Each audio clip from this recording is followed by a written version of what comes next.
I was invited by my good buddy Drees to join his Pokemon Draft League, the Global Wi-Fi Association, more commonly known as the GWA. Over at the GWA, we have a lot of similar faces joining us, like Elking, Drees, co-owner of the GWA, Patrick, and IHLP, just to name a few, with a few new faces to the channel joining as well in Pup and Crep, to name a few, all of whom's channels are linked in the description down below, so be sure to go check them all out. Over at the GWA, the rules are a bit more wild than we are used to. Of course, in Pokemon Draft, every coach drafts a team to fight against another coach each week using that drafted team, all the way up until someone is named champion. However, the GWA has allowed some heater mons this season with a budget of 120 points, along with the Terra rules where any mons 10 points and lower are able to Terra into 3 types, at least one of those types needing to be one of the stab options of the Pokemon, so long as the total number of points of each mon does not exceed 15 total points, meaning you could draft a 10-pointer and a 5-point Terra Captain,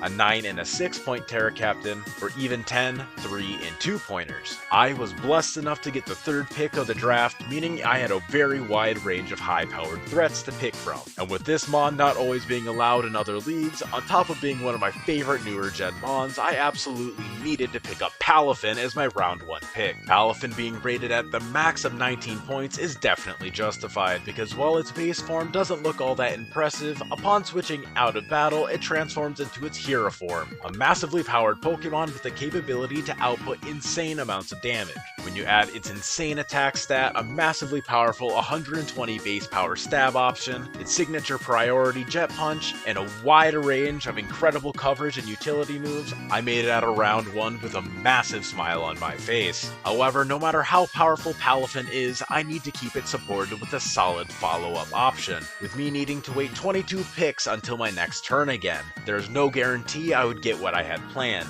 I knew for a fact I really wanted to get a strong ground type with removal, as last season in the MMC, not having a rapid spinner for the majority of the time was kinda annoying, to be honest. So with that, I absolutely know that my round 2 pick has to be Iron Treads. Iron Treads is easily one of the top rapid spinners in the format right now. Of course, with Great Tusk and Terapagos getting drafted round 1, this was the next best option. Though don't think I am disappointed, Ground and Steel is an amazing type combo, especially when you include Tread's wide array of support and utility options, and both the offensive and defensive stats to hold its own. Treads makes one of the best partners I could have ever asked for in this case. And now for my 3rd round pick, I was able to get the wheel back pretty quick, only missing out on 4 picks at this time. I knew I wanted a strong and fast special attacker to bust holes in my opponent's walls that Palafin struggles with. Add on to the fact that I needed a dragon type to get my 2/3 of my fairy, dragon, and steel core, I thought Latios would be an amazing fit. Latios had received some crazy buffs in Gen 9 in both Flip Turn, as well as a massive buff to Luster Purge, its signature move that now does 95 damage and has a 50% chance to drop the opponent's special defense. Add this alongside Latios' insanely powerful Stab Draco Meteors, its wide offensive move pool, and the stats fitting of its legendary status, Latios has the potential to absolutely take names this season.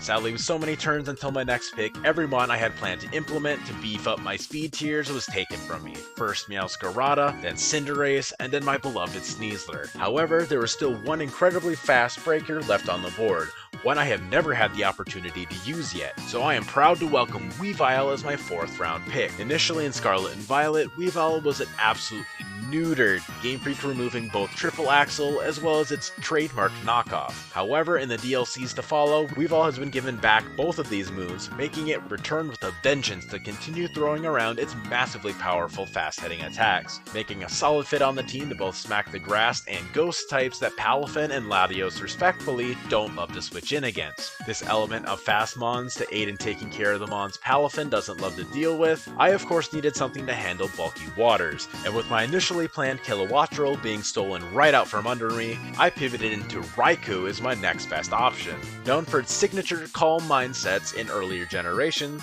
Raikou can keep up these similarly effective strategies with its increased move pool to now allow for one of the few Pokemon to keep stalled this generation, as well as the solid steel type hitting Aura Sphere. These traits alongside a solid speed tier to fill the gap between Latios and Weavile leaves Raikou plenty of opportunities to shine this season. Now yet again, needing to wait so so many turns, a lot of excellent mons started to get picked up. And after looking at my squad, I absolutely was in desperate need for a fairy type, and after getting sniped yet again with Diancie, I instead decided to hard pivot into the quintessential fairy type, Sylveon. Now, I haven't always been the biggest fan of Sylveon, but there's no denying that it can definitely put in some major work, with Pixelate allowing it to throw out massively powerful stab hyper voices, and even on bulky sets at that, alongside an amazing supportive move pool with Baton Pass Wish, Light Screen and Reflect, and even more niche strategies like Roar. Despite my reluctance, I have the highest hopes that Sylveon will serve me well this season. Now this is the point of the draft most people are starting to pick up their Terra captains, and I definitely missed out on a few top tiered options. Though with that being said, one in particular was still left on the board, and one of my comfort draft picks at that. So everybody please put your hands together for Arboliva joining the squad. I think everyone at this point is familiar with how great Arboliva with Terra is. The types I decided to go on were Grass as my stab option, Poison to resist any incoming fighting attacks, as well as giving me a great grounded poison type option, and finally Fairy as a very solid overall general Terra type. With Arboliva's defensive capabilities alongside being able to set up terrain, it will offer some of the best hit-taking support the team could have asked for. With my wheel pick Terra option, I really wanted to pick up a fire type to round up my fire water grass core, while also ideally giving me some more hazards. And one mon in particular stood out to me, one that not only got both spikes and rocks, rapid spin, as well as one of the funniest move pools I have ever seen in Gen 9. I was super excited to welcome Colossal onto the team as my final Terra captain. With fire as my stab Terra, I wanted water to both get rid of all my weaknesses, giving me one of the best defensive typings in the game, as well as a stab option on Scald, because for whatever reason, Colossal keeps Scald in Gen 9.